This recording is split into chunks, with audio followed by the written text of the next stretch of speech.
하나님께서 오늘도 우리와 함께 하시며 은혜를 부어주시고 축복해 주십니다. 아멘. 요한계시록 1장부터 11장까지는 인 그리고 나팔 재앙들의 연속이었습니다.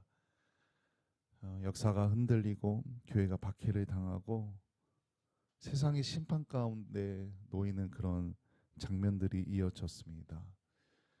그런데 12장에서부터는 분위기가 좀 바뀝니다. 마치 무대의 조명이 꺼졌다가 다시 켜지는 것처럼 장면의 전환이 이루어집니다. 이 장은 단순히 종말의 사건을 시간 순서대로 나열하는 것은 아닙니다. 왜 이러한 일이 벌어졌는지 영적인 배경에 대해서 보여주는 말씀입니다. 요한계시록 12장에서 15장까지는 말세에 7 인물이 등장합니다. 그중 오늘 본문에는 세 인물이 등장합니다. 해를 옷 입은 여자, 큰 붉은 용, 여자가 낳은 아들, 이렇게 세 인물이 등장합니다. 이 세 인물은 단순한 등장인물이 아니라 내려주셔야 돼요. 교회와 사탄과 그리스도의 관계를 드러내는 상징입니다. 오늘 말씀을 통해서 우리가 알 수 있는 것은 교회가 공격받고 있지만 결코 방치되지는 않았다는 것입니다. 교회가 위협받고 있지만 결코 포기되지는 않았다는 것입니다. 지금도 하나님께서 교회를 지키고 붙잡고 계시다는 것입니다. 눈에 보이는 현실이 아니라 보이지 않는 하나님의 손을 붙잡고 우리가 믿음의 길을 걸어가야 한다는 것입니다. 아멘. 우리 1절 말씀을 좀 같이 읽어보겠습니다. 1절 우리 같이 읽어봅니다. 시작. 하늘에 큰 이적이 보이니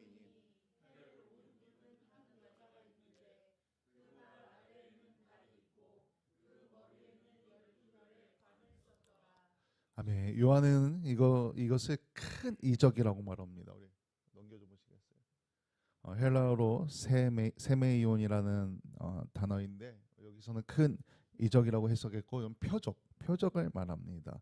예, 내려주셔도 돼요. 이거는 영적 의미를 담고 있는 상징입니다. 해를 옷 입었다는 것, 달을 발 아래 두었다는 것, 그리고 12별의 관을 쓴 것. 이게 다 창세기 37장 요셉이 본 꿈을 떠올리게 합니다. 해와 달과 12별, 이스라엘을 상징합니다. 따라서 이 여자는 하나님의 언약 공동체 곧 교회를 의미하고 있는 겁니다. 여자는 영광을 입고 있습니다. 하나님의 빛으로 둘러싸여 있습니다.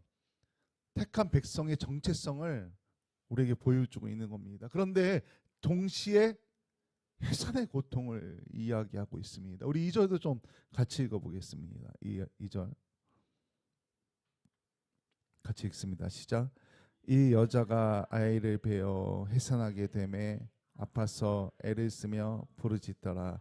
아멘. 이 부분을 좀 더 명확하게 표현하자면 아주 극심한 진통으로 몸부림치는 것입니다. 아주 떨리고 긴장되는 순간입니다. 저도 아이가 셋이라 이 출산의 순간을 기억합니다. 제 아내는 제가 지금 여기서 이런 얘기하면 안 믿겠지만 나중에 집에 가서 콧웃음 치면서 뻥치시네 저한테 그럴 수 있긴 할 텐데 저도 제 아내가 우리 아이들을 출산할 때 밖에서 떨며 긴장하며 기다렸습니다. 네, 집에 가서 자고 있었잖아 이런 말 할지도 모를 텐데 하여튼 저도 그 긴장하며 기다렸습니다. 어쨌든 이 지금 여인의 상태는 숨이 가빠지고 온몸이 쥐어짜듯이 눌리고 참을 수 없어서 외치는 고통의 상태입니다. 이 여인은 영광을 입었는데 현실은 진동이라고 말하고 있는 겁니다. 빛을 두르고 있지만 울부짖고 있습니다.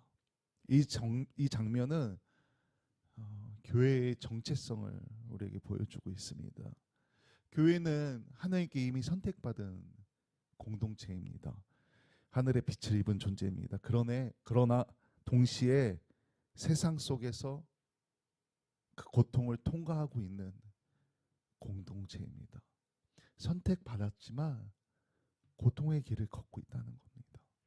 여기 2절에서 여인의 부르짖음은 단순한 고통의 외침이 아닙니다. 그것은 하나님께서 약속하신 그 약속이 이루어지기 직전의 고통입니다. 진통입니다. 산모의 진통은 생명이 사라지는 것이 아니라 새로운 생명이 온다는 신호입니다.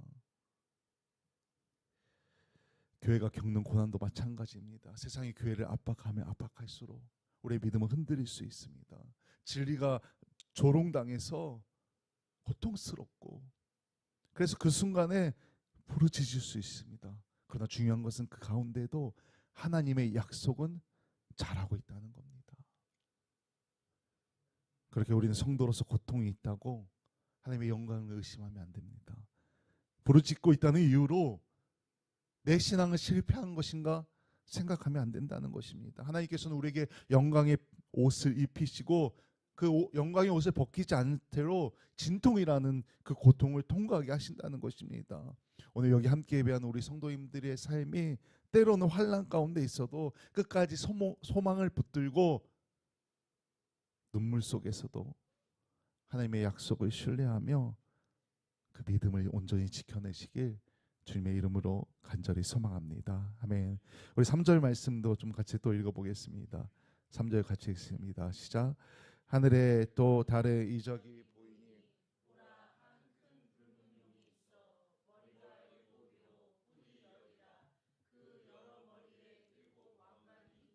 아멘. 요한이 이제 두 번째 표적을 보여줍니다. 이번에는 영광이 아니라 위협을 이야기합니다. 용의 정체는 분명합니다.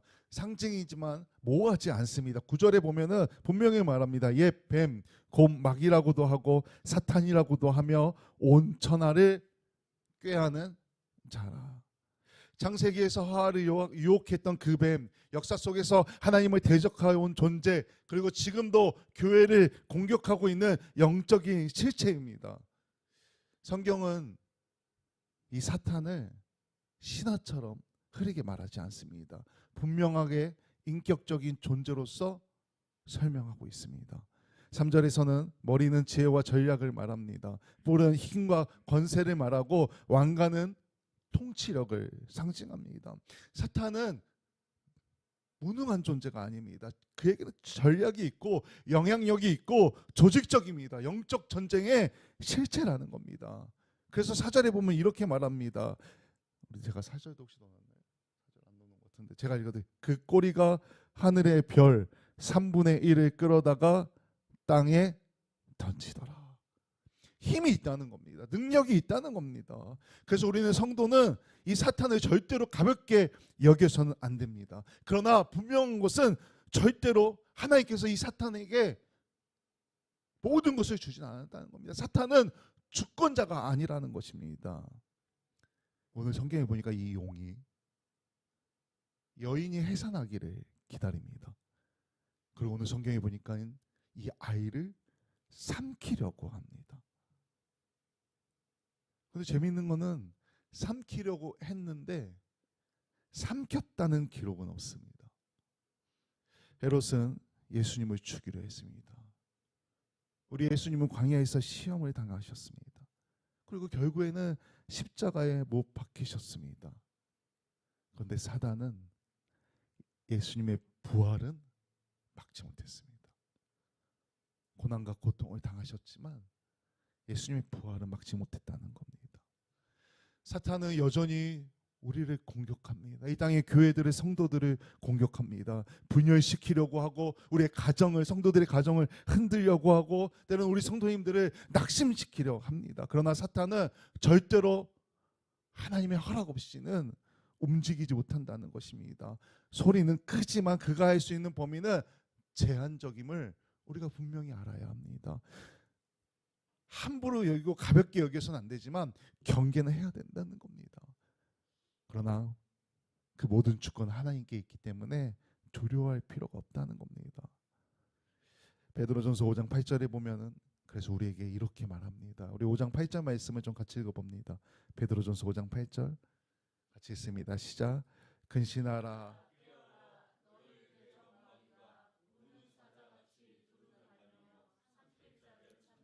아멘. 실제 우리가 사자를 혹은 호랑이를 대면하면은 발벌 떨려서 무섭겠죠.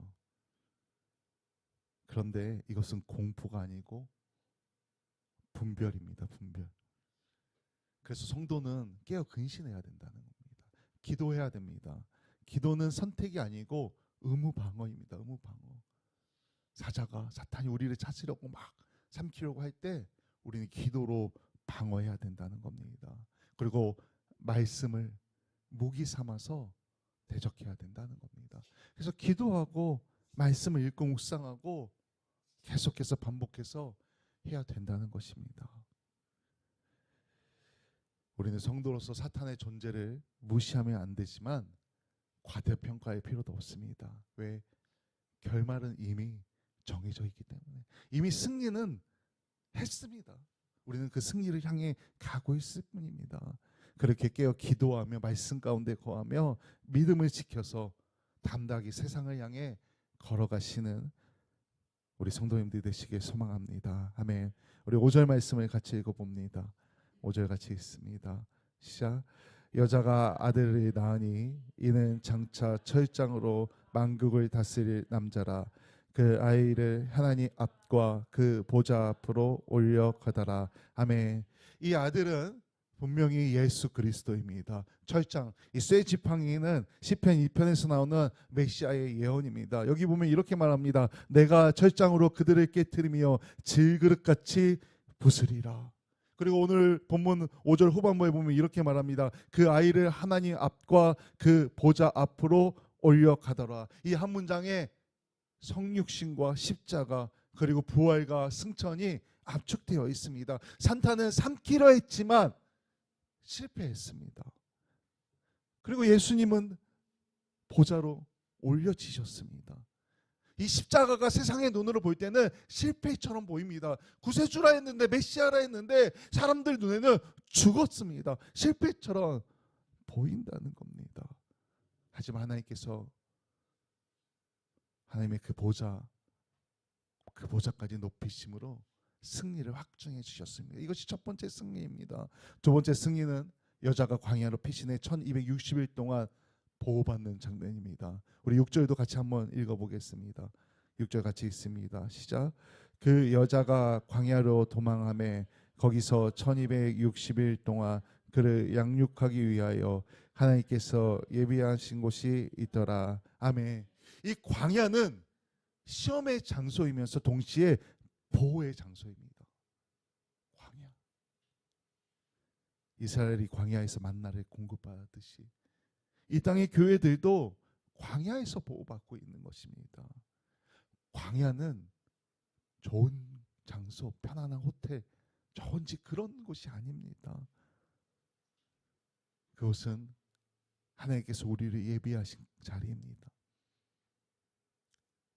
불편한 것 같고 힘든 것 같지만 보호받고 있는 자리, 그런 곳이 광야라는 겁니다.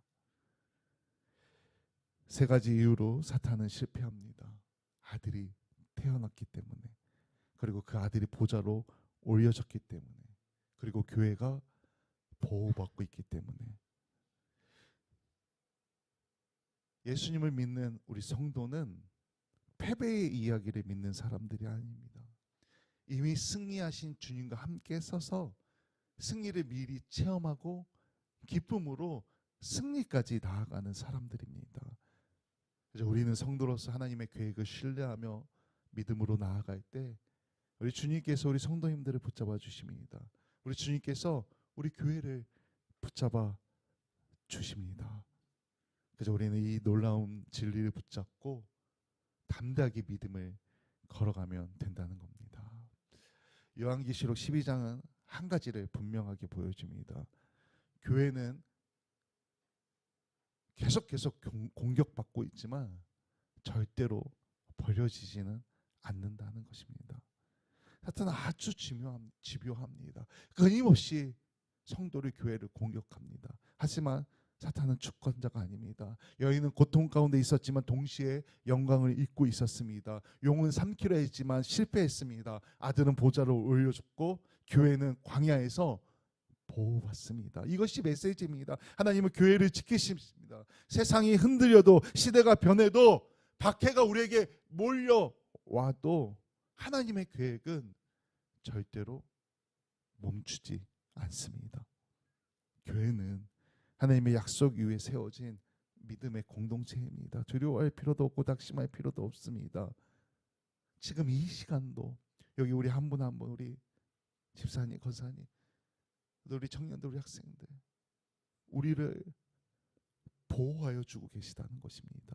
우리가 함께 하신다는 것입니다. 그래서 우리는 성도로서 눈에 보이는 현실이 아니라 우리를 향해 각자 우리 성도님들에게 주신 그 부르심의 소명, 약속을 신뢰하면서 각자의 자리에서 말씀을 붙잡고 흔들림 없이 열매 맺는 삶을 살아가면 된다는 것입니다.